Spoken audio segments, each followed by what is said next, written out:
Hi guys, my self Mohina Mukherjee aka mostly medico और ये है हमारा lecture number 4 of pathology practical series. जिस सीरीज में हम लोग A to Z of practical pathology का कवर करेंगे 10 लेक्चर्स के बीच। मेरी आवाज आज थोड़ी खराब हो सकती है, आप वो थोड़ा एडजस्ट कर लीजिए क्योंकि मेरी तबीयत थोड़ी सी खराब है।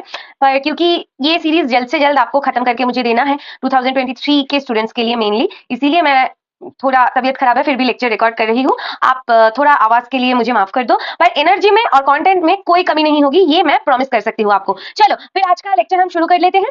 लेक्चर शुरू करने से पहले दो बातें, एक कि हमें लेक्चर पढ़ना कैसे है, हमें यही वाला लेक्चर 2 बार देखना है। इसके बाद आपको डिस्क्रिप्शन बॉक्स में से मेरे टेलीग्राम चैनल का लिंक मिलेगा, वहां पे ज्वाइन करना है। टेलीग्राम चैनल से इस लेक्चर का पीडीएफ डाउनलोड करके इसे 3 बार हैंड के हैंड यानी कि साथ के साथ पढ़ना है। उसके बाद आपको प्रैक्टिकल एग्जाम से 1 या 2 दिन पहले पर डे इसी पीडीएफ को 5 से 6 बार देखना है। बस देखते जाओ, आपका ब्रेन एक्टिवली रिकॉल करता जाएगा, आपको पता भी नहीं है आपकी ब्रेन की पावर। आप ऐसे मेरी बात मानोगे तो आप देखोगे कि कैसे आपको इफेक्टिव रिजल्ट्स आते हैं। इन 10 लेक्चर्स को आपको ऐसे ही पढ़ना है। अगर आपने इससे पहले पेरिफेरल ब्लड स्मेयर का जो लेक्चर है या फिर कैंसर नॉन कैंसरस स्लाइड्स का जो लेक्चर है वो नहीं देखा तो वो देख लीजिए, उसके बाद यहाँ पे आइए क्योंकि मैं वहां का थोड़ा सा रेफरेंस यहाँ पे लाऊंगी और मैं पिछला वाला लेक्चर रिवाइज भी करवाऊंगी।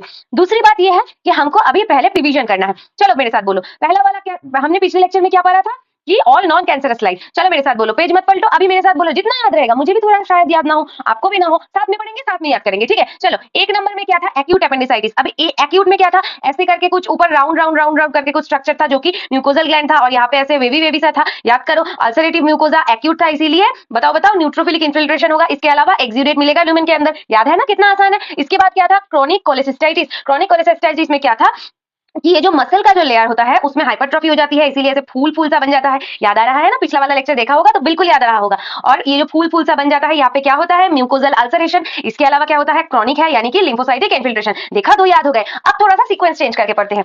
आप मुझे बताइए, एक और हमने थायराइड वाला पढ़ा था, क्या पढ़ा था, कोलॉइड गॉइटर। कैसे पढ़ा था, ऐसे थायराइड फॉलिकल था और ऐसे क्यूबॉइडल एपिथेलियल सेल्स थे जिसका प्रोलिफरेशन हुआ था और अंदर वाला कोलॉइड पार्ट पिंक करके ऐसे कुछ था, पूरा स्लाइड पिंक पिंक था और ऐसे राउंड राउंड राउंड राउंड बने हुए थे। याद आ रहा है, कोलॉइड गॉइटर ऑफ थायराइड। चलो अब एंडोमेट्रियम वाले पढ़ते हैं। एंडोमेट्रियम में 2 थे, एक था प्रोलिफरेटिव एंडोमेट्रियम, एक था सेक्रेटरी एंडोमेट्रियम। डिफरेंस बताओ जल्दी से। प्रोलिफरेटिव में ऐसे डार्क पिंक का एक रिम था और एक लाइट पिंक का था, यहाँ पे छोटे छोटे ग्लैंड्स थे यानी कि ग्लैंड इन ग्लैंड अपीयरेंस। इसके अलावा क्या था, कॉम्पैक्ट स्ट्रोमा था। इसके अलावा एक और पॉइंट था, वो आपको कमेंट में लिखना है। इसके अलावा हमने पढ़ा था सेक्रेटरी एंडोमेट्रियम। सेक्रेटरी एंडोमेट्रियम में ऐसे ऐसे टॉर्चुअस करके ग्लैंड थे और यहाँ का स्ट्रोमा अलग था। प्रोलिफरेटिव से कैसा था, इडेमाटा स्ट्रोमा था। और हाई पावर में हम लोग सब न्यूक्लियर यानी कि न्यूक्लियस के नीचे वैक्यूलेशन देख पाते थे। चलो प्रोलिफरेटिव वाला भी बता देती हूँ, अब तक तो कमेंट में शायद लिख भी दिया होगा। वो था कि प्रोलिफरेटिव के 3 पॉइंट से ग्लैंड इन ग्लैंड अपीयरेंस, उसके बाद कॉम्पैक्ट स्ट्रोमा और एक था ट्यूब्यूलर ग्लैंड का अपीयरेंस। कैसे याद रखना था, ऐसे ट्यूब बनाओ, इसको यहाँ से काट दो और यहाँ से देखो तो आपको ऐसे गोल गोल ही दिखेंगे। एंडोमेट्रियम भी खत्म। अब आते हैं लिम्फ नोड में। ये मुझे बड़ा कंफ्यूजिंग लगता था, मैंने आपको ट्रिक बता दिया है कैसे। एक राउंड होगा स्लाइड में, ऊपर थोड़ा सा पिंक होगा, बीच में एक व्हाइट कलर का रास्ता होगा और ऐसे ऐसे वेवी वेवी होगे और यहाँ पे एक आंख जैसा कुछ बना होगा। अगर ऐसा होगा तो लिम्फ नोड हमको समझ लेना है, और अगर नॉन कैंसरस है तो फिर हमको समझना है कि ये जो लिम्फ नोड है ये lymph node of TB lymph node होगा, ठीक है। अभी टीबी लिम्फ नोड कैसे, एक और लॉजिक से मैंने आपको बताया था, ऐसे पिंक पिंक, ऐसे व्हाइट रास्ता, उसके बाद ऐसे वेवी वेवी, ऐसे आंख सा कुछ बना था। अब ये क्या था, केजीएस नेक्रोसिस। केजीएस नेक्रोसिस दिखता है टीबी में, याद हो गया। चलो इसके बाद हमने क्या पढ़ा था, इंटेस्टाइनल टीबी पढ़ा था, जिसमें हमको कैसे पहचानना था, ऐसे लंबे लंबे ग्लैंड्स होंगे व्हिच आर म्यूकोजल ग्लैंड्स, जिसमें कि गॉबलेट सेल प्रोड्यूसिंग ऐसे empty empty white white spaces होंगे। इसके अलावा क्या था, सरेशंस था। इसके अलावा हमने और क्या पढ़ा था, अलावा हमने पढ़ा था बिनाइन हाइपरप्लेजिया ऑफ प्रोस्टेट। ये तो खैर सभी को याद रहता है, ऐसे प्रोस्टेट का एक एक लोब्यूल ऐसे रहेगा और बीच में स्ट्रोमा होगा, फाइब्रोमस्कुलर स्ट्रोमा। और ये जो एपिथेलियल सेल्स यहाँ पे लाइन करके होंगे ये थोड़ा उभर उभर के एसिनाई फॉर्म करेंगे, जिससे कि अंदर एक पार्ट फॉर्म होगा व्हिच इज कॉल्ड, बताओ बताओ क्या बोलते हैं, कॉर्पोरा एमाइलेशिया। इसके अलावा हमने लिवर के 2 स्लाइड्स पढ़े थे, एक था फैटी लिवर। मैंने आपको कहा था अगर स्लाइड पूरा व्हाइटिश कलर का हो, कुछ समझना, छोटे छोटे ऐसे व्हाइट कलर के खूब बने हो तो आपको लिख देना है फैटी लिवर। और अगर आपको कुछ समझ ना आए कि एक स्लाइड में क्या क्या बना है, फाइब्रस टिश्यू भी है, मस्कुलर टिश्यू भी है और बीच में एक इतना बड़ा सा गैप भी है, तो आपको लिख देना है वो सिरोसिस ऑफ लिवर है। और पॉइंट्स क्या लिखने थे कि सेंट्रल वेन भी है, पोर्टल ट्रायड भी है और हेपेटोसाइट का एग्रीगेट भी है और फाइब्रोमस्कुलर स्ट्रोमा भी प्रेजेंट है। देखा कितना आसान था, शायद मैंने सारे ही कवर करवा दिया। अगर कोई सा भी छूट गया हो तो आप मुझे बता देना, वो मैं बाद वाले वीडियो में जरूर करवा दूंगी जब मैं कैंसर स्लाइड का रिवीजन करवाऊंगी। ऐसे आपको रिवीजन करना है। देखा कितना आसान है, मुझे भी पूरा याद नहीं है पर मैंने कोशिश किया, अपने ब्रेन पे जोर दिया, इसीलिए मुझे याद आ गया। आप ऐसे रिवाइज करेंगे, मल्टीपल टाइम रिवाइज करेंगे बोल बोल के, तो आपको भी याद हो जाएगा। दिमाग में छप जानी चाहिए तस्वीर, ताकि आप एग्जाम में देखो और आपको याद आ जाए। ये नहीं कि वहां पे देख के पहचान आए, इतनी बार अपनी आंखों के सामने उस स्लाइड्स को घुमा लो कि छप जाने चाहिए तस्वीर, ठीक है। चलो अब आगे बढ़ते हैं। आज के लेक्चर में मैं आपको 2 बात बताना चाहूंगी कि हम लोग पढ़ेंगे all cancer slides of microscope. Pathology, हाँ पैथोलॉजी में ही जो कैंसर स्लाइड का जो माइक्रोस्कोपिक स्लाइड होते हैं वो हम पढ़ेंगे। इसमें मैंने एक और ट्रिक किया है। क्या है वो ट्रिक? मैंने हर एक स्लाइड का पिक्चर तो लिया है पर नाम को मैंने कवर कर दिया है। मैं पहले आपको उसे देखना याद करना सिखाऊंगी, उसके बाद उसका नाम बोलूंगी, तुम खुद उसका नाम बोलोगे। अगर तुमने नॉन कैंसर स्लाइड का जो वीडियो है वो देख लिया और वो तुम्हें अच्छे से समझ आ गया, मैं तुम्हें 100% गारंटी देती हूँ कैंसर तो तुम ऐसे चुटकी बजाते उड़ा दोगे। चलो आगे बढ़ते हैं। पहले मैं आप सभी को दो बात बोलना चाहूंगी। मुझे लगा ऐसा कि जो पिछला वाला लेक्चर है उसमें मैंने जब जायंट सेल और ग्रैनुलोमा का कॉन्सेप्ट आपको समझाया था, थोड़ा शायद किसी बच्चे को मतलब किसी जूनियर को कंफ्यूजन हो सकता है, इसीलिए मैं आपको दोबारा बता देती हूँ। जायंट सेल कौन सा होता है? एक्टिवेटेड मैक्रोफेज जो कि मल्टी न्यूक्लिएटेड होता है, उसे कहते हैं जायंट सेल। और इसके अराउंड जब लिम्फोसाइटिक एक कॉलर बनता है, कौन सा लिम्फोसाइट? हेल्पर T2 सेल का लिम्फोसाइटिक कॉलर बनता है, तब इस पूरे से स्ट्रक्चर को हम लोग ग्रैनुलोमा कहते हैं। यहाँ पे मैंने लिख भी दिया है, कंफ्यूजन मत रखना, ये बेसिक कॉन्सेप्ट है, दिमाग में क्रिस्टल क्लियरली प्रेजेंट होना चाहिए। ठीक है, बाद मैंने आपको पिछले लेक्चर में एक क्वेश्चन पूछा था कि गॉल ब्लैडर में यानी कि क्रॉनिक कोलेसिस्टाइटिस में कौन सा वाला वो लेयर है जो कि प्रेजेंट नहीं होता। देखो गॉल ब्लैडर यानी जीबीडी यानी कि गॉल ब्लैडर, ठीक है, ये गॉल ब्लैडर में गॉल ब्लैडर में सारे फंक्शनल एनाटॉमिकल लेयर्स यानी कि सीरोसा, मस्कुलरीज, म्यूकोजा तो प्रेजेंट होते हैं पर सब म्यूकोजा प्रेजेंट नहीं होता। इसीलिए जब भी गॉल ब्लैडर का कोई कैंसर होता है, आपका थ्योरी का पार्ट है, तब वो आसानी से सब म्यूकोजा से मस्कुलरीज लेयर तक फैल जाता है क्योंकि सब म्यूकोजा का कोई लेयर नहीं होता। याद रहेगा। चलो अब आज के लेक्चर को यहाँ से शुरू करते हैं। पहली बात, ये पहला स्लाइड है। हर लेक्चर में मैंने आपको एक ट्रिक बना के दिया है। आपको क्या करना है, अगर आपको कोई स्लाइड आए तो आपको देखना है कि यहाँ पे क्या कोई ग्लोमेरुलाई जैसे स्ट्रक्चर्स है। देखो अब थोड़ा सा जूम करके देखो, ये एक बोमेंस कैप्सूल बना और अंदर ऐसा कुछ गोल गोल गोल गोल सा है ना। यहाँ भी देखो एक कैप्सूल बना, ऐसे गोल गोल गोल गोल सा है, ऐसे कैप्सूल बना, ऐसे गोल गोल सा है। पर दीदी आपने तो लिम्फ नोड में भी कहा था ऐसा ऊपर वाला थोड़ा पिंक होगा, बीच में रास्ता होगा, ऐसे वेवी वेवी होगा और अंदर एक आंख जैसी स्ट्रक्चर होगी। हाँ, लिम्फ नोड में एक आंख जैसी स्ट्रक्चर होगी, पर यहाँ पे देखो कितने सारे ऐसे गोल गोल है और अंदर कॉइल कॉइल कॉइल कॉइल ऐसे है, कितने सारे है ना। तो अगर आपकी स्लाइड में ऐसा ही कोई स्ट्रक्चर दिखे जिसमें ऐसे बहुत सारे गोल गोल हो और अंदर ऐसे कॉइल कॉइल स्ट्रक्चर हो, तो ये है ग्लोमेरुलस। वैसे तो आपको एनाटॉमी से पता होना चाहिए और अगर आपको नहीं पता तो मैं आपको बता देती हूँ, अब सीख लो। अब अगर इतने सारे ग्लोमेरुलाई दिखे तो ग्लोमेरुलाई कहाँ होते हैं? किडनी में, यानी कि हमें पता चला कि ये किडनी का स्पेसिमेन है, सॉरी स्लाइड है। तो पहला पॉइंट हमें क्या लिखना है कि ग्लोमेरुलाई दिख गया। इसके बाद हमको क्या लिखना है कि क्या आपको ये जो स्लाइड है ये ग्लोमेरुलस के अलावा आपको कुछ समझ आ रहा है? सब कुछ तो इतने हैप्पैज़र्डली है, ऐसे स्ट्रोमा है, ऐसे गोल गोल करके है, सब कुछ कैसे बिखरा हुआ होता है। इसी को कहा जाता है सेलुलर एटीपिया। सेलुलर एटीपिया रट लो, हर एक कैंसर स्लाइड में ये थर्ड पॉइंट होगा कि सेलुलर एटीपिया यानी कि कैंसरस ग्रोथ दिख रहा है। ठीक है, इसके बाद हमको क्या देखना है? Fibrovascular stroma, tumour cells arrange in sheets and cord separated by fibrovascular stroma. अब तक मैंने तुमको ये देखना सिखा दिया कि ये किडनी का स्लाइड है और बहुत हैप्पैज़र्ड अरेंजमेंट है, इसीलिए ट्यूमरस स्लाइड है। किडनी का slide haphazard arrangement tumorous slide होगा तो हमारे सिलेबस में बस एक ही है, which is renal cell carcinoma. अब तो नहीं भूलोगे ना, चलो मेरे साथ बोलो। ये देखो अभी रेनल सेल कार्सिनोमा कैसे दिखना है आपको? पहले देखना है ग्लोमेरुलस, ऐसे छोटे छोटे दिख गए, अंदर कॉइल है। इसके बाद देखना है ऐसे बहुत हैप्पैज़र्ड की स्ट्रोमा है यानी कि ट्यूमरस है, तो आपको क्या लिखना है? सेलुलर एटीपिया। इसके अलावा हमें लिखना है tumour cells arrange in sheets and cord separated by fibrovascular stroma. इतनी ही आसानी से सारे स्लाइड डिस्कस करूंगी, बस एक पॉइंट आपको हर एक स्लाइड में रखना पड़ेगा। कुछ स्लाइड्स में उसका भी ट्रिक बता दूंगी पर आप देखते ही पहचान लोगे, याद रहेगा। चलो ये है रेनल सेल कार्सिनोमा। अभी यहाँ पे मैंने लिख भी दिया है presence of glomeruli hence kidney tumour cells sheets and cord separated by fibrovascular stroma, ये लिखना है। और increase cytoplasm dark pigmentic nuclei in tumour cell, अगर किसी को ये याद रखना हो तो आप लिख सकते हो। और ये पॉइंट सेम सब में कॉमन होगा, which is cellular atypia is same. कितना आसान है। चलो अब आगे बढ़ते हैं। अब ये क्या है?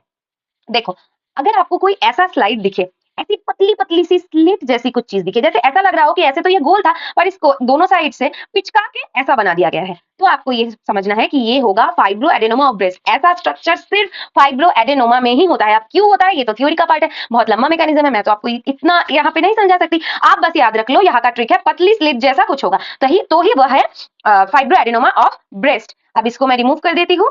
हाँ, फाइब्रो एडेनोमा ऑफ ब्रेस्ट दिखा आपने। तो यहाँ पे क्या क्या पॉइंट लिखना है हमें? एक नंबर तो लिखना है कि देखो यहाँ का जो फाइब्रस स्ट्रोमा है इसके बारे में, यहाँ पे जो ये स्लिट लाइक चीज है, अब ये है क्या? ये है ग्लैंड्स। अभी ग्लैंड्स के कैसे ऐसे बन जाते हैं ये आपको थ्योरी में पढ़ना है। क्यों? क्योंकि ये स्लाइड जब आता है तब वो जो एग्जामिनर वहां पे बैठा होता है, जब आप लोग पॉइंट लिख रहे होते हैं, कभी कभार वो वाइवा में पूछते हैं कि क्लासिफिकेशन ऑफ ब्रेस्ट कार्सिनोमा। अगर नहीं पता, आसानी से पता करना है, कमेंट कर दो, मैं उसके ऊपर एक वीडियो जल्द से जल्द ला दूंगी। ठीक है, इसके अलावा आपको देखना है stromal cells and epithelial cells arrange in slide in ductular pattern. कैसे? मैंने आपको बोला कि ऐसे कोई डक्ट था, ऐसे अगर कोई डक्ट होगा और हम उसको ऐसे ऊपर से काट देंगे और ऊपर से ऐसे देखेंगे अपनी आंखों से, तो ऐसे गोल गोल ही दिखेगा ना, पर इस गोल को भी पिचका के ऐसे चैप्टा, बंगाली में चैप्टा कहा जाता है या फिर पिचका दिया है, इसलिए ये ऐसा दिखता है। तो फाइब्रोएडेनोमा और ब्रेस्ट हमने कौन से पढ़े? हमने अभी तक 2 पढ़े। एक था, मेरे साथ फटाफट से रिवीजन करो। एक था रेनल सेल कार्सिनोमा, कैसे पता करना है? हमें ग्लोमेरुलाई ढूंढना है, ग्लोमेरुलाई मिल गया और बहुत हैप्पीजर्टली स्ट्रोमा होगा और सेलुलर एटीपिया होगा। इसके अलावा tumorous cell arrange in sheets and cord separated by fibrovascular stroma. मेरे साथ बोलो, चुपचाप मत देखो, जितना एक्टिवली रिकॉल करोगे लेक्चर के दौरान ही याद हो जाएगा। और एक हमने क्या पढ़ा कि फाइब्रोएडेनोमा, इसे कैसे याद रखना है? ऐसे व्हाइट कलर का होगा और ऐसे चपटा हुआ करके ग्लैंड्स होंगे। तो हमें मिक्सॉइड फाइब्रस कनेक्टिव टिश्यू लिखना है, स्लिट लाइक ग्लैंड्स लिखने हैं और इसके अलावा सेलुलर एटीपिया लिखना है या फिर stromal cell and epithelial cell arrange in slide in ductular pattern लिखना है। वैसे तो मैं सेलुलर एटीपिया ही लिखती थी, मैं थोड़ी सी ऐसे फाकीबाज स्टूडेंट थी इसलिए, पर आप अपने अकॉर्डिंग अपनी कैपेसिटी के हिसाब से लिख सकते हैं। मैंने दोनों ही ऑप्शन दे दिए। यहाँ पे इंपॉर्टेंट क्वेश्चन ही मैंने लिख दिया है, classification and types of breast carcinoma, ये पढ़ लेना थ्योरी से इंपॉर्टेंट है। अब ये कौन सा है दीदी? ये देख रहे हो बीच में एक रास्ता जैसे बना है, या फिर इस स्लाइड में देखो यहाँ पे भी एक रास्ता जैसा बना है और बाकी के जो सेल्स है वो थोड़ी सी डार्कली स्टेन्ड है। अगर आपको ऐसा कुछ दिखे कि ऐसे एक स्लाइड होगा, मेरी तरफ देखो ऐसे यहाँ पे स्क्रीन में, अगर ऐसा कोई रास्ता जैसा होगा और बाकी के जो सेल्स है वो थोड़े बड़ी होंगे और डार्कली स्टेन्ड, ऐसे करके बड़े बड़े सेल डार्कली स्टेन्ड होंगे, तो हमें याद रखना है ये होता है सेमिनोमा। क्या होता है? सेमिनोमा। याद रहेगा। देखो अभी इसके जो आइडेंटिफिकेशन पॉइंट है, तो यहाँ पे देखो मैंने ट्रिक भी लिख दिया है, ब्राउन गोल गोल कुछ दिखेगा विद फाइब्रस सेप्टा। कितना आसान है, ये पीडीएफ डाउनलोड करके जरूर से पढ़ना। अभी यहाँ पे हमको आइडेंटिफिकेशन पॉइंट क्या क्या लिखना है? एक number tumour shows seminoma cell with watery cytoplasm, hyperchromatic nucleus and 1 to 2 prominent nucleoli. अब ये जो डार्कली स्टेन जो सेल मैंने बताया फाइब्रस सेप्टा है और डार्कली स्टेन जो सेल्स बताए वो होते हैं ट्यूमर सेल। इसके अलावा ये जो मैंने आपको रोड बताया ना, ये एक फाइब्रस सेप्टा होता है विच इज वेरी डेलिकेट। अब ये फाइब्रस सेप्टा जो ये स्ट्रोमा है दोनों साइड का, जिस स्ट्रोमा के अंदर ये हाइपरक्रोमेटिक यानी कि डार्क स्टेन गोल गोल सेल्स है, तो ये फाइब्रस सेप्टा इस स्ट्रोमा को डिवाइड करता है वेरियस पार्ट में। अगर इतना बड़ा स्ट्रोमा है और यहाँ पे वेरियस फाइब्रस सेप्टा होगा, अगर इतना बड़ा स्ट्रोमा है और यहाँ पे वेरियस फाइब्रस सेप्टास के लेयर होंगे और यहाँ पे कुछ पार्ट स्ट्रोमा होगा और यहाँ पे हाइपरक्रोमेटिक जो सेल्स है यानी कि डार्क स्टेन सेल्स प्रेजेंट होगा। याद हो गया? चलो अब इसे मिटा देते हैं, ये है सेमिनोमा। याद रहेगा? चलो अब आगे बढ़ते हैं हम लोग। इसके बाद हमको ये पढ़ना है, अब ये क्या चीज है दीदी? आपने तो ऐसे बोला था कि ऊपर ऐसे कुछ पिंक सा होगा जो यहाँ पे नहीं है, नहीं भी हो सकता। यहाँ पे एक रोड जैसा बना होगा, ऐसे उबड़ खाबड़ से कुछ होगा और यहाँ पे एक आंख जैसी कुछ बनी होगी। याद आ रहा है? मैंने कहा था ये लिम्फ नोड का स्ट्रक्चर है। पर दीदी कैंसरस में लिम्फ नोड कैसे? वो तो नॉन कैंसरस में था। मैंने आपको बताया था अगर लिम्फ नोड का स्ट्रक्चर है और कैंसरस, अगर नॉन कैंसरस में है तो वो टीबी होगा और अगर कैंसरस में है वो मेटास्टेसिस, तो वो मेटास्टेसिस ऑफ लिम्फ नोड होगा। देखा कितना आसान है? आपने खुद पहचाना ये वाला पार्ट। अगर आपने पिछला लेक्चर देखा तो आप ये ऐसे खुद ही एग्जाम में भी पहचान लोगे। देखो इसमें भी है, ऐसे व्हाइट कलर का पार्ट है और ऐसे आंख जैसा कुछ एक ही मिलेगा आपको। मिल गया? चलो अब यहाँ पे पॉइंट क्या लिखना है? यहाँ पे कोई भी ग्रैनुलोमा दिख रहा है क्या आपको? नहीं। देखो एक नंबर पॉइंट लिखना है, typical and atypical cells found, cancer का है, बहुत ही जनरल सा स्टेटमेंट है। इसके बाद लिखना है atypical cells can be found in front of glandular pattern. यहाँ पे ये देखो ये जो सेल्स है ये ग्लैंडुलर पैटर्न में है, पर आपको स्लाइड में मार्किंग नहीं करनी, आपको चालाकी से ये सारे पॉइंट्स रख लेने हैं। मैंने सबसे आसान 3 पॉइंट्स चुन के लिखा है, आप वहां पे वो लिख दो एग्जामिनर में, एग्जामिनर भी खुश, आपको भी नंबर मिल जाएंगे। इसके अलावा ये high NC ratio present in cells, पहला और थर्ड पॉइंट तो जनरल पॉइंट्स होता है कैंसर के बारे में और आपको सेकंड वाला पॉइंट रखना है। ठीक है, तो इसे मिटा देते हैं, ये मेटास्टेटिक लिम्फ नोड है। याद रहेगा? चलो दोबारा से पहले से रिवाइज करते हैं। पहला वाला हमने क्या पढ़ा? रेनल सेल कार्सिनोमा कैसे पहचानेंगे? बहुत सारे ग्लोमेरुलाई होंगे ऐसे, यानी कि ऐसे गोल से अंदर आंख जैसे कुछ स्ट्रक्चर होगा, बहुत सारे ऐसे होंगे। अगर ऐसा हुआ तो वो ग्लोमेरुलाई होगा। और इसके रिगार्डिंग हमें क्या लिखना है? किडनी का स्पेसिमेन है यानी कि ग्लोमेरुलस की प्रेजेंस में है। और रेनल सेल कार्सिनोमा में और क्या लिखना है हमको? सेलुलर एटीपिया के बारे में लिखना है। और तीसरा पॉइंट लिखना है कि tumour cells arrange in sheets and cord separated by fibrovascular stroma. याद रहेगा? इसके बाद हमने क्या पढ़ा? फटाफट से बोलो। फाइब्रोएडेनोमा ऑफ ब्रेस्ट। मेरी एनर्जी थोड़ी सी कम लग सकती है आपको क्योंकि मेरी तबीयत खराब है, पर मैं कोशिश कर रही हूँ जितना हो सके। इसके अलावा हमने फाइब्रोएडेनोमा ऑफ ब्रेस्ट पढ़ा जिसमें ऐसे व्हाइट कलर का स्ट्रक्चर होगा और ऐसे चपटे हुए कुछ ग्लैंड्स दिखेंगे आपको, तो इसके बारे में लिखना है myxoid fibrous connective tissue, slit like glands. इसके अलावा सेलुलर एटीपिया। इसके बाद हमने क्या पढ़ा? ऐसे एक रोड होगा और बहुत सारे डार्क स्टेन बड़े न्यूक्लियस होंगे विच आर एटिपिकल सेल्स। इसमें ये जो एटिपिकल डार्क स्टेन सेल्स है ये होते हैं ट्यूमर सेल, जिसमें कि हाइपरक्रोमेटिक न्यूक्लियस की वजह से डार्क कलर होता है। और बीच में ये है फाइब्रस सेप्टा, जिससे कि ये जो दो साइड का स्ट्रोमा है ये डिवाइडेड होता है। इसके साथ लिम्फोसाइटिक इन्फिल्ट्रेट दिखता है। ठीक है, या फिर आप सेलुलर एटीपिकल, ये वाला तो खुद आपने पहचाना, ऐसे उबड़ खाबड़ सा कुछ है, ये लिम्फ नोड है और अंदर ऐसे कुछ ग्लैंडुलर ग्रोथ है, इसीलिए कैंसरस वाला है, इसीलिए मेटास्टेटिक लिम्फ नोड। कितना आसान है, 4 पढ़ लिया। अब थोड़े से ही और है। अभी देखो अगर किसी भी स्लाइड में, कान खुल के सुन लो, हमारे सिलेबस में किसी भी स्लाइड में अगर ब्राउन कलर का पिगमेंट दिखे आंख बंद करके, वो होगा melanoma which is a type of skin cancer. ठीक है, और कुछ देखने की जरूरत नहीं है। अभी ये पॉइंट्स रख लो। नंबर 1 पे क्या बताया था मैंने? वही वाला हमारा ट्रिक विच इज सेलुलर एटीपिया। उसके बाद हमें क्या बोलना है? अब ये ब्राउन कलर का चीज क्या होता है? ये होता है मेलानोसाइट। 2 पॉइंट कवर हो गए। इसके बाद हमको क्या लिखना है? अब ये ब्राउन कलर का सेल देखो हर जगह पे फैला हुआ है, ऐसा तो नहीं है कि सेल के अंदर है और सेल के बाहर नहीं है, इसीलिए तो कैंसर है। तो ये भी हमें लिखना है कि melanin present both extra and intracellular part. आप ऐसे लिख सकते हैं, आसान है। वैसे ये वाला कोई भूलता नहीं है, पर फिर भी मैंने आपको लॉजिक बता दिया। ठीक है, चलो अब आगे बढ़ते हैं। इसके आगे ये वाला देखो, ये थोड़ा सा इंपॉर्टेंट है। कैसे? ये ऊपर वाला, ये ऊबड़ खाबड़ सा है। ऊपर वाले छोटे छोटे छोटे छोटे प्लेट की तरह है। देखो, एक प्लेट, दो प्लेट, ध्यान से देखो, तीन प्लेट, और नीचे वाले भी प्लेट के फॉर्मेट में है, पर ये थोड़े से बड़े हैं। ये एक प्लेट, दो प्लेट, तीन प्लेट, चार प्लेट, ऐसे करके देखो, दोनों पार्ट में अगर डिवाइड करोगे, ऊपर वाला भी है, नीचे वाला भी है, पर छोटे छोटे छोटे छोटे प्लेट्स के फॉर्मेट में है। और ये ऊपर वाला देखो डायरेक्टली कनेक्ट कर रहा है नीचे वाले के साथ इस रास्ते के थ्रू। अगर आपको ऊपर से नीचे तक ऐसे कोई कनेक्टिव रास्ता दिखे ना, तो समझ लेना कि ये होगा बेसल सेल कार्सिनोमा। क्या होगा? Basal cell carcinoma. अभी इसको याद कैसे रखना है? पॉइंट्स क्या है? देखो, नंबर 1 तो सेलुलर एटीपी आपको लिखना ही है। ये नंबर 3 में लिख रहा है, हाँ, ये क्योंकि हम लोग इसे अब बढ़ा रहे हैं अपने आइडेंटिफिकेशन पॉइंट को। पहले नंबर पे ऐसा लिखोगे तो इंप्रेशन खराब होगा। आपको नंबर 3 में हर वाले में लिखना है सेलुलर एटीपिया, ठीक है। और नंबर 1 में क्या लिखना है? Tumour cell growing from epidermis to dermis in form of cords and sheet. कैसे? ये जो रास्ता मैंने आपको दिखाया है, इसके थ्रू एपिडर्मिस से डर्मिस के लेयर तक ट्यूमर सेल ग्रो कर रहा है, इसीलिए तो ये रास्ता बना है। ऐसे याद रख लो। अब इसका पूरा जो कॉन्सेप्ट है, ये तो थ्योरी का पार्ट है, इतना तो मैं आपको अभी नहीं समझा सकती, तो याद रहेगा आपको। इसके अलावा peripheral cell nuclei align in the outer most layer, palisade arrangement. Palisade arrangement क्या होता है? ये वाला देखो, पैलिसेड यानी कि पत्तों की तरह अरेंजमेंट होता है। यहाँ पे 1 2 3 4 5, यहाँ पे 6, यहाँ पे देखो पैलिसेडिंग पैटर्न लिखा हुआ है, यहाँ पे मार्किंग किया हुआ है। The edges are excessively violent and inner side is pink. कैसे? ये देखो, ये वाला जो पार्ट, ये सेल को जूम करके देखो, अगर हम लोग इस पैलिसेड अरेंजमेंट की बात करें तो देखो, एजेस वाला पार्ट कुछ ज्यादा ब्राउन नहीं है और अंदर वाला पार्ट पिंकिश होता है। इसमें भी देखो, एजेस वाला पार्ट ब्राउन है और अंदर वाला पार्ट पिंकिश है। ऐसे याद रखो ना। आपको ये 3 पॉइंट रखने हैं और देखना, पहचानना कैसे है? ऊपर से नीचे तक एक रोड इसको कनेक्ट करेगी। चलो, अब मैं इसको मिटा देती हूँ, बेसल सेल कार्सिनोमा। चलो मेरे साथ फटाफट से रिवाइज करो। पहले से पहला वाला क्या था? ग्लोमेरुलाई था। ग्लोमेरुलाई के साथ क्या था? Tumour cell arranged in sheets and cords separated by fibrovascular stroma, cellular atypia. ऐसे छोटे छोटे आग जैसे कुछ स्ट्रक्चर होंगे। ग्लोमेरुलाई देखिए, रेनल सेल कार्सिनोमा है हमारे सिलेबस में। इसके आगे क्या था? फाइब्रोएडेनोमा ऑफ ब्रेस्ट, ऐसे मिक्सोइड फाइब्रस कनेक्टिव टिश्यू है, उसके ऊपर स्लिट लाइक ऐसे ग्लैंड्स वाले प्रेजेंट थे। इसके अलावा सेलुलर एटीपिया। इसके साथ क्या था? ऐसे रोड बना हुआ था और दोनों साइड पे स्ट्रोमा में छोटे छोटे ऐसे, इतने भी छोटे नहीं क्योंकि क्लियरली दिख रहे हैं, ऐसे डार्कली स्टेन कुछ गोल गोल स्ट्रक्चर था। इसको हमें कैसे लिखना है? डेलिकेट फाइब्रस सेप्टा, जो कि स्ट्रोमा को डिवाइड कर रहा है। इसके अलावा हाइपरक्रोमिक जो न्यूक्लियस है, इसकी वजह से ये डार्कली स्टेन हो रहा है। इसके साथ हमको क्या लिखना है? लिम्फोसाइटिक इन्फिल्ट्रेशन भी देख सकते हैं आप, क्योंकि यहाँ पे जो देखो फाइब्रस सेप्टा है, इसमें छोटे छोटे ये जो ब्लू कलर के सेल्स है, ये लिम्फोसाइटिक इन्फिल्ट्रेशन। अगर नहीं लिखना तो आप लिख सकते हैं सेलुलर एटीपिया। इसके बाद हमने क्या पढ़ा? ये तो आपने खुद आइडेंटिफाई किया, ये था लिम्फ नोड। लिम्फ नोड में ऐसा एक आग जैसा स्ट्रक्चर देख के हम पहचानते हैं और ऐसे कुछ ग्लैंडुलर बना होगा, कैंसर ऐसा, इसीलिए मेटास्टेटिक लिम्फ नोड। इसके बाद हमने पढ़ा कि ब्राउन कलर का कुछ पिगमेंट होगा, तो हमें उसे सिर्फ बोलना है मेलानोमा, क्योंकि ये मेलानिन पिगमेंट है। ये सेल के अंदर भी हो सकता है, बाहर भी हो सकता है। और इसके साथ हमने क्या पढ़ा कि सेलुलर एटीपिया। ये पॉइंट आपको याद रखनी है, ठीक है। इसके बाद हमने पढ़ा बेसल सेल कार्सिनोमा कैसे याद रखना है? ऊपर से नीचे तक ऐसे व्हाइट कलर का कुछ कनेक्टेड होगा, एपिडर्मिस से डर्मिस की तरफ ये आएगा, ठीक है। इसके साथ हमको याद रखना है पैलिसेडिंग पैटर्न, यानी कि एजेस जो है सेल के वो कुछ ज्यादा डार्क है और अंदर वाला पार्ट लाइट कलर का है। याद रहेगा। चलो अब आगे बढ़ते हैं। अब ये क्या है दीदी? देखो, ये देखो ऐसे कुछ गोल गोल गोल ऐसे कुछ है ना, अनियन पील अपीयरेंस। अब एनियन पील अपीयरेंस क्या होता है? चलो जल्दी बताओ, जल्दी बताओ। थ्योरी के पॉइंट ऑफ व्यू से केराटिन पल, अगर केराटिन पल लिख जाए पैथोलॉजी में, कहीं भी केराटिन पल लिख जाए तो वो स्क्वामस सेल से रिलेटेड होगा। तो अगर ये कैंसरस स्लाइड है और स्क्वामस से रिलेटेड है तो क्या होगा? स्क्वामस सेल कार्सिनोमा होगा। कितना आसान है। इसके साथ आपको क्या लिखना है? एक नंबर लिखना है केराटिन पल, दूसरा वाला क्या लिखना है? सेलुलर एटीपिया। इसके बाद तीसरा वाला पॉइंट क्या लिखना है? कोई भी लिख दो, इनमें मैंने 2 लिखे हैं। ये वाला आप लिख सकते हो well differentiated carcinoma of skin with keratin pearls, या फिर ये वाला लिख सकते हो central keratin surrounded by malignant squamous cell forming lobules. ये वाला जो केराटिन है उसके आजू बाजू के जो छोटे छोटे सेल्स है, यही वाले मैलिग्नेंट सेल्स एक्चुअली होते हैं। आप केराटिन पल्स क्यों फॉर्म करते हैं आपको थ्योरी से पढ़ना चाहिए, क्योंकि एग्जामिनर क्वेश्चन पूछ सकता है। हो गया यार। अब आगे बढ़ते हैं। चलो, अब ये कौन सा स्लाइड है दीदी? देखो, इस स्लाइड में आपको क्या दिख रहा है? एक बड़ा सा स्ट्रोमा है और छोटे छोटे बहुत सारे होल्स जैसे बने हुए हैं। अब होल्स कैसे बन सकते हैं? ये तो माइक्रोस्कोप में हम लोग देख रहे हैं। एक्चुअल स्ट्रक्चर कैसे होगा? ऐसे बहुत सारे छोटे डक्ट होंगे। छोटे डक्ट आप होते हैं कैपिलरी में होते हैं, ऐसे याद रखना। अभी कैपिलरी में होगा तो ये क्या होगा? कैपिलरी हेमांजियोमा। इसको एक और ट्रिक से कैसे याद सकते हो? देखो, स्किन के ऊपर वाले लेयर को एपिडर्मिस कहते हैं, तो ऊपर वाला लेयर थोड़ा सा डार्क होगा एपिडर्मिस, और धीरे धीरे डर्मिस आ रहा है, पर यहाँ पे क्या कोई कनेक्शन पॉइंट है? नहीं है। अगर होता तो क्या होता? Basal cell carcinoma. पर यहाँ पे क्योंकि ऐसा कुछ नहीं है, पर छोटे ऐसे कैपिलरी की तरह स्ट्रक्चर आपको दिख रहे हैं। इसे आपको कैसे याद रखना है?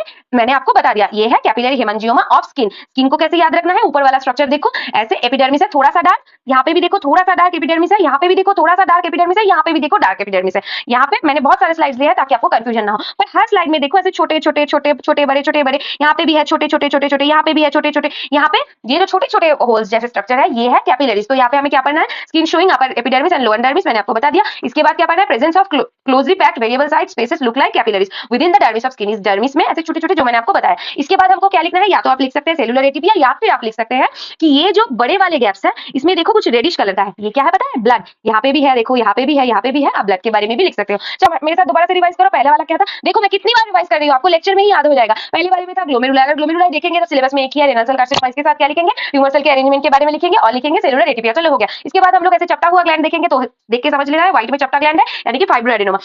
इसमें हम लोग लिखेंगे myxoid fibrous connective tissue slit like glands, इसके अलावा सेलुलर एटीपिया। उसके बाद हमको क्या देखना है, ऐसे एक रास्ता होगा और साइड में स्ट्रोमा में बहुत सारे छोटे छोटे डार्क कलर के ऐसे पिगमेंटेड सेल जैसे कुछ होंगे। ये क्यों है, क्योंकि डार्क न्यूक्लियस की वजह से हो रहा है और बीच का जो सेप्टा है वो स्ट्रोमा को डिवाइड कर रहा है। इसके अलावा सेलुलर एटीपिया, इतना आसान है। उसके बाद ये तो आपने खुद पहचाना, ये वाला पार्ट एक आंख जैसा है और ऊपर एक रोड सा बना है व्हाइट कलर का, तो ये हो गया लिम्फ नोड। यहाँ पे कुछ ग्लैंड्स है यानी कि मेटास्टेटिक लिम्फ नोड। कैसे याद रखना है, याद हो गया। चलो उसके बाद हमने देखा ऐसे ब्राउन कलर का पिगमेंट है और जहां पे भी आपको पैथोलॉजी में ब्राउन दिख जाए रेड ब्लू के बीच में, मैंने आपको बताया था वो मेलानिन है। आपको ऐसे याद रखना है, वो मेलानोमा होगा और ये सेल के अंदर भी होगा बाहर भी होगा। इसके अलावा आपको लिखना है सेलुलर एटीपिया। अभी आगे देखो, ये वाला जो पार्ट है एपिडर्मिस से डर्मिस तक एक रोड की तरह कनेक्ट हो रहा है। कौन सा था जल्दी बोलो, बेसल सेल कार्सिनोमा। कितनी आसानी से याद हो रहा। इसके अलावा आपके पास था पैलिसेडिंग अरेंजमेंट ऑफ ट्यूमर सेल। क्या, क्यों, क्योंकि एक जो साइड थे सेल्स के वो थोड़े से डार्क थे और बीच वाला पार्ट थोड़ा सा लाइट कलर का था। याद हो गया। अब आगे देखो, केराटिन पल्स है, केराटिन पल्स हुआ यानी कि स्क्वामस सेल कार्सिनोमा। कितना आसान है, सेलुलर एटीपिया। उसके अलावा केराटिन पल्स के सराउंडिंग जो छोटे छोटे सेल है वही वाले तो है मैलिग्नेंट सेल्स। याद हो गया। उसके बाद हम लोग देखेंगे ये वाला, देखो एपिडर्मिस है, इसके नीचे है डर्मिस। डर्मिस में छोटे छोटे होल्स जैसे, यहाँ पे भी एपिडर्मिस डर्मिस है। एपिडर्मिस थोड़ा सा डार्क है, उसके नीचे डर्मिस है। डर्मिस में छोटे छोटे होल्स जैसे कुछ बने हुए हैं which is capillary haemangioma of skin. इसके अलावा आप यहाँ पे एक और पॉइंट लिख सकते हैं कि यहाँ पे लुमेन में थोड़ा सा ब्लड भी प्रेजेंट हो सकता है, या फिर आप लिख सकते हैं सेलुलर एटीपिया। कितनी आसानी से देख रहे हो, मक्खन की तरह सॉल्व हो रहा है। ऐसे ही आपको रिवाइज करना है, ऐसे रिवाइज करोगे तो बिल्कुल याद रहेगा। अब यहाँ पे देखो ऐसे बहुत ज्यादा पिंक कलर का कोई स्ट्रक्चर है और एक सिस्ट जैसा कुछ बना हुआ है। अब सिस्ट क्या है, माइक्रोबायोलॉजी का लेक्चर देखो, वहां पे मैंने एक्सप्लेन किया है कि सिस्ट जैसा कुछ स्ट्रक्चर बना है। अगर कैंसर स्लाइड हो और आपको सिस्ट जैसा कुछ दिखे, आंख बंद करके लिख दो कि सिस्ट म्यूसिनस सिस्टेरेनोमा ऑफ ओवरी। देखो अभी दिखाती हूँ, म्यूसिनस सिस्टेरेनोमा ऑफ ओवरी। अब ओवरिया का जो ओवरी का कैंसर का क्लासिफिकेशन है वो तो मैं यहाँ पे डिस्कस नहीं कर सकती क्योंकि वो बहुत बड़ा टॉपिक है, बहुत सारी चीजें वहाँ पे पढ़ते हैं। पर अगर आपको उसके बारे में वीडियो चाहिए तो आप मुझे कमेंट कर दीजिए। मैं ऐसे आपको वो कैंसरस का जो थ्योरी का पार्ट है ऐसे याद करवा सकती हूँ कि आपने सोचा भी नहीं होगा। देखो मैंने अपने टाइम पे रॉबिन्स का किताब खरीदा था पर मैंने प्रोक्रेस्टिनेट करते करते मैं वो लास्ट तक पढ़ना भूल गई थी। अभी मैं प्लेटफॉर्म पे खड़ी होकर भी ये बात कह सकती हूँ, मुझे कोई शर्म नहीं है कि मैंने आखिर तक रॉबिन्स नहीं पढ़ा था क्योंकि मैंने बहुत ज्यादा प्रोक्रेस्टिनेट किया और मेरा थोड़ा फैमिली प्रॉब्लम भी चल रहा था, इसीलिए मैं ज्यादा कॉन्सेंट्रेट अपने टाइम पे नहीं कर पाई। तो फिर मैंने जो ट्रिक्स बनाए थे एग्जाम में एक्सेल करने के लिए मैं आपको वैसे समझाऊंगी और वैसे समझाऊंगी तो कभी नहीं भूलोगे। 17 दिन की प्रिपरेशन में मैंने एग्जाम दिया था अपने सेकंड एमबी का और मुझे एक सब्जेक्ट में ऑनर्स मिला, पैथोलॉजी में नहीं मिला था ड्यू टू 4 मार्क्स और मैंने रिव्यू भी नहीं किया क्योंकि मुझे जरूरत नहीं थी। फर्स्ट ईयर में भी मेरे ऑनर्स आए थे। चलो अब मेरी बात छोड़ो, अब ये देखो ये पिंक वाला है और अंदर एक सिस्ट बना होगा। तो मैंने आपको क्या बोला, mucinous cyst adenoma of ovary. क्यों सिस्ट एडेनोमा ऑफ ओवरी, क्यों एडेनोमा यानी कि ग्लैंड, एडेनोमा यानी कि ग्लैंड में सिस्ट फॉर्म हो रहा है। मैंने आपको बताया था ओवरी का जो प्रोलिफरेटिव एंडोमेट्रियम का जो स्लाइड था वो याद करो। चलो यहाँ पे एक ऐसे डार्क कलर का कॉलर होगा, लाइट कलर का कॉलर होगा और ग्लैंड छोटे छोटे ऐसे प्रेजेंट है। तो अगर इस ग्लैंड में कोई ट्यूमरस ग्रोथ होगा तो वो इतना बड़ा हो जाएगा और वो अगर सिस्टिकली डायलेटेड होगा यानी कि अंदर वाला पार्ट खोखला है और बाहर वाला पार्ट डायलेटेड हो रहा है तो ये क्या बनेगा, mucinous cyst adenoma of ovary. ये भी एक टाइप का पीसीओएस या फिर पीसीओडी बना सकता है, ये बात याद रखना। ऐसे आप याद रखोगे तो याद रहेगा। और ग्लैंड की जो लाइनिंग होती है, क्या होता है स्टमक में, कौन सी लाइनिंग होती है ग्लैंड में, कॉलमनर लाइनिंग। तो यहाँ पे आपको कौन सा पॉइंट लिखना है, नंबर 1 पे आपको लिखना है tumour made up of cystically dilated spaces within thin lining of columnar epithelium, क्योंकि यहाँ पे तो कॉलमनर एपिथेलियम है क्योंकि ग्लैंड है और ग्लैंड के बीच में सिक्रेशन यहाँ से कॉलमनर एपिथेलियम से ही तो बनता है। और बीच में ये जो पिंक कलर का आपको स्ट्रक्चर दिख रहा है यहाँ पे ये क्या है, ये है म्यूसिन, क्योंकि ये ग्लैंड म्यूसिन सीक्रेट करते हैं। कितना आसान है। इसके बाद हमको क्या लिखना है, sister separated by ovarian stroma tissue, यानी कि ये वाला पार्ट ओवरियन स्ट्रोमा टिश्यू है। याद हो गया। इसके साथ आप लिख सकते हैं सेलुलर एटीपिया इज प्रेजेंट। कितना आसान है, देखा, mucinous cyst adenoma of ovary. इसके बाद हमको क्या पढ़ना है, ये तो एनाटॉमी से पढ़ते आ रहे हो, इसको मैं कैसे एक्सप्लेन करूं। ये एक बड़ा वाला सेल कुछ दिखेगा आपको और छोटे छोटे कुछ सेल, देखो ये देखो छोटे छोटे बहुत सारे सेल दिख रहे हैं। ये छोटे वाले जो सेल है यही है दुष्ट, यही वाले है मैलिग्नेंट सेल और ये जो बड़े वाले हैं ये मल्टीन्यूक्लिएटेड जायंट सेल है। ये फिजियोलॉजिकल जायंट सेल है हमारे शरीर में। मल्टीन्यूक्लिएटेड जायंट सेल यानी कि मैक्रोफेज है जिसमें बहुत सारे न्यूक्लियस है। ये फिजियोलॉजिकली प्रेजेंट होते हैं, ये हमारे लिए अच्छे हैं। अब पॉइंट क्या लिखना है, oval cell with large nuclear and mitotic figures, यानी कि ये छोटे वाले ओवल वाले जो है ये नियोप्लास्टिक सेल है और जो ये बड़े वाले हैं यानी कि ये मल्टीन्यूक्लिएटेड जायंट सेल वाले ये वाले नॉन नियोप्लास्टिक है। तो फिर ये कौन सा वाला होगा, मेरे साथ बोलो, जल्दी जल्दी बोलो, giant cell tumour of bone. याद रहेगा। चलो फटाफट से दोबारा से रिवाइज करो। देखो 6 या 7 बार मैंने रिवाइज करवा दिया, दोबारा से अब तो याद होना चाहिए। अभी कोई स्लाइड होगा, ग्लोमेरुलस बना होगा तो रेनल सेल कार्सिनोमा। अगर ये स्लाइड होगा और ऐसे चपटे हुए डक्ट्स प्रेजेंट होंगे तो फाइब्रोएडेनोमा ऑफ ब्रेस्ट। अगर ये स्लाइड होगा, बीच में सेप्टा होगा और दोनों तरफ स्ट्रोमा में ऐसे डार्क स्टेन कुछ ग्लैंड्स होंगे तो वो होगा सेमिनोमा। इसके बाद क्या था, ये वाला आपने खुद ढूंढना था, लिम्फ नोड। लिम्फ नोड में ऐसी आंख जैसी कुछ बनी होगी और ऐसे ट्यूमरस अगर कोई ग्रोथ होगा, कोई ग्रैनुलोमा नहीं है, इसीलिए ये वाला होगा मेटास्टेटिक लिम्फ नोड। इसके बाद ये ब्राउन पिगमेंट है, ब्राउन रंग दिखा यानी कि मेलानिन है, वो सेल के अंदर भी हो सकता है, बाहर भी हो सकता है, ये है मेलानोमा। इसके बाद क्या देखा हमने, ऊपर वाले एपिडर्मिस से डर्मिस तक कनेक्ट करता हुआ एक रास्ता दिख रहा है और इसके रास्ते के साथ साथ हमें क्या दिख रहा है, ऐसे पेलिसेड सेल दिख रहा है, यानी कि जो आउटर साइड है वो थोड़ा सा डेंसली स्टेन्ड है और यहाँ साइड थोड़ा सा लाइटली स्टेन्ड है, तो ये हो गया बेसल सेल कार्सिनोमा। इसके बाद हमने केराटिन पल्स देखा यानी कि स्क्वामस सेल कार्सिनोमा। इसके बाद हमने क्या देखा, ऐसे एपिडर्मिस डर्मिस, डर्मिस में छोटे छोटे ऐसे छोटे बड़े होल्स है, होल्स के अंदर खून भी है, तो ये क्या हो गया, स्किन का कैपिलरी हेमांजियोमा। इसके बाद हमने क्या देखा, ऐसे ओवरी है, ओवरियन स्ट्रोमा है और ऐसे जो ग्लैंड्स है, ग्लैंड्स थोड़े से डायलेट होकर अंदर वाला पार्ट खोखला है, यहाँ पे म्यूसिन प्रेजेंट है, ये वाला हो गया म्यूसिनस सिस्टेरेनोमा ऑफ ओवरी। क्यों बोलता है, क्यों ऐसा नाम होता है, मैंने आपको एक्सप्लेन कर दिया। इसके अलावा हमने देखा जायंट सेल ट्यूमर, जिसमें कि ये बड़ा सेल्स है जो कि नॉन न्यूप्लास्टिक है और ये छोटे छोटे ओवल वाले जो सेल्स है ये न्यूप्लास्टिक है। इसके अलावा हम और दो देखेंगे विच इज लास्ट। अगर इतना समझ आ गया तो ये वाले तो तुम ऐसे ही हवा में उड़ा दोगे। अभी देखो एक स्लाइड होगा जिसमें ऐसे वेवी करके सारी तरफ ऐसे वेवी स्ट्रक्चर दिखेंगे। देखो सारी तरफ ऐसे वेवी करके वो दिख रहा है, यहाँ पे देखो कितना वेवी है। और ऐसे वेवी कौन होता है, स्पिंडल फाइबर। स्पिंडल फाइबर यानी कि स्मूथ मसल फाइबर। अगर स्मूथ मसल फाइबर ऐसे वेवी करके है और इतना हेपोसिटी है यानी कि कोई कैंसर स्लाइड है, स्मूथ मसल का कैंसर है। अभी स्मूथ मसल का कैंसर हमको कहाँ दिखता है, यूटेरस में। यूटेरस में स्मूथ मसल का कैंसर होता है तो उसे हम क्या कहते हैं, उसे हम कहते हैं लियोमायोमा।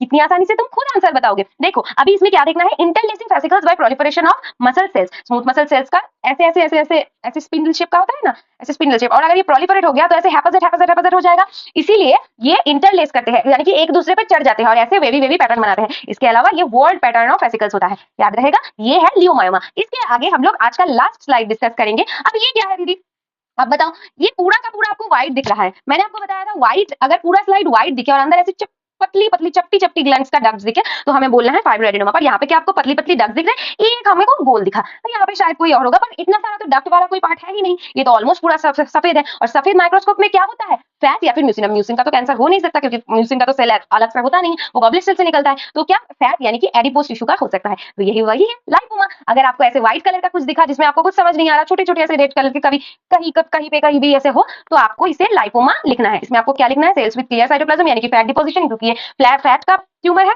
इसके अलावा mature adipocyte nuclear push to corner, ये आपको दिखेगा नहीं पर आपको रट के लिखना है। इसके अलावा आपको थिन फाइब्रस सेप्टा आप लिख सकते हैं या फिर सेलुलर एटीपी भी आप लिख सकते हैं। देखा, हाँ, तो हमने सारे स्लाइड डिस्कस कर दिए। चलो मेरे साथ एक बार रिवाइज करो। चलो हम लोग पीछे से रिवाइज करते हैं। पहला वाला हमने क्या पढ़ा, लाइपोमा। लाइपोमा में हमने क्या पढ़ा, ऐसे व्हाइट कलर का पूरा होगा, ऐसा आपको कुछ दिखेगा नहीं, यानी कि फैट है, फैट यानी कि लाइपोमा कैंसर स्लाइड में। इसके बाद हमने क्या पढ़ा, ऐसे बहुत सारे वेवी करके इंटरलेसिंग पैटर्न में वर्ल्ड पैटर्न में होगा, तो हम लोग इसे क्या कहेंगे, लियोमायोमा, क्योंकि हमारे सिलेबस में लियोमायोमा ही है, which is smooth muscle cancer of uterus. इसके बाद हमने क्या पढ़ा, जायंट सेल ट्यूमर, यानी कि कुछ बड़े सेल्स होंगे और कुछ छोटे छोटे ओवल सेल्स होंगे। बड़े वाले सेल नॉन न्यूप्लास्टिक है, छोटे वाले न्यूप्लास्टिक है। इसके बाद हमने पढ़ा म्यूसिनस सिस्टेरेनोमा ऑफ ओवरी, यानी कि यहाँ पे ओवरियन स्ट्रोमा होगा और अंदर जो सिस्ट है वो बहुत ज्यादा डायलेट करके बनेगा और अंदर वाला पार्ट खोखला होगा जिसमें म्यूसिन भी प्रेजेंट हो सकता है, थिन कॉलमनर एपिथेलियल सेल्स भी हो सकता है। यहाँ पे हमने क्या पढ़ा, ये एपिडर्मिस है, ये डर्मिस है और यहाँ पे छोटे छोटे ऐसे कैपिलरी के स्ट्रक्चर्स हैं जिसमें कि कभी कभार ब्लड भी मिलता है, यानी कि ब्लड किसमें मिलता है, कैपिलरी हेमांजियोमा ऑफ स्किन। इसके बाद हमने क्या पढ़ा, ये देखो केराटिन पल्स क्लियरली दिख लो, मैं कितनी जल्दी स्लाइड पलट रही हूँ और आपके ब्रेन को रिकॉलिंग हो रहा है। ऐसे ही आपको रिवाइज करना है ताकि आप एग्जाम में भी ऐसे देखोगे और आपको फटाक से याद हो जाए कि मैंने कैसे बोला था।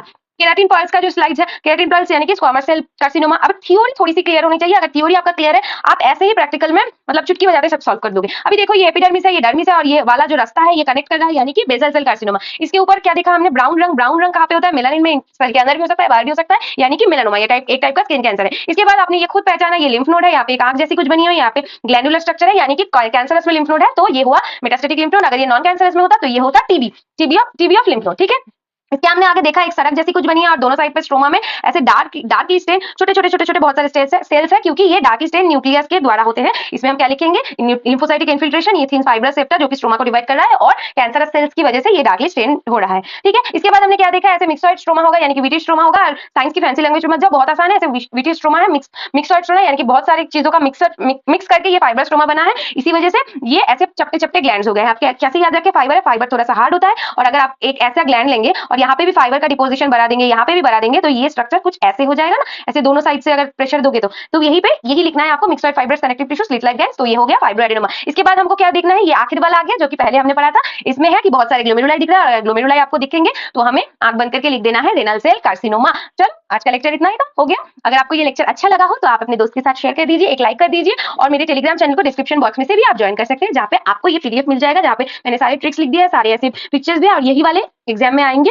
इसीलिए इन्हीं को पढ़ना है। देखा, हमने सारे माइक्रोस्कोपिक स्लाइड्स को खत्म कर लिया है। पिछले वाले लेक्चर में हमने नॉन कैंसरस पढ़े, इसमें हमें कैंसरस पढ़े, कितना आसान था। अब ऐसे ही आप पढ़ते रहे, मिलेंगे अगले लेक्चर में। आपको इस लेक्चर में कुछ चीज में शिकायत हो या फिर कुछ चीज में डाउट हो तो आप कमेंट सेक्शन पे लिख सकते हैं, ठीक है। बाकी मेरा टेलीग्राम चैनल ज्वाइन करके ये पीडीएफ जरूर से 3 बार पढ़ना है। पहले लेक्चर की शुरुआत में मैंने बोला था ये लेक्चर 2 बार देखना है और पीडीएफ को 3 बार साथ के साथ पढ़ना है, तो ही याद रहेगा, वरना याद नहीं रहेगा, कितनी भी अच्छी से समझ आया क्यों ना हो, ठीक है। चलो मिलते हैं अगले लेक्चर में, तब तक के लिए ओके बाय।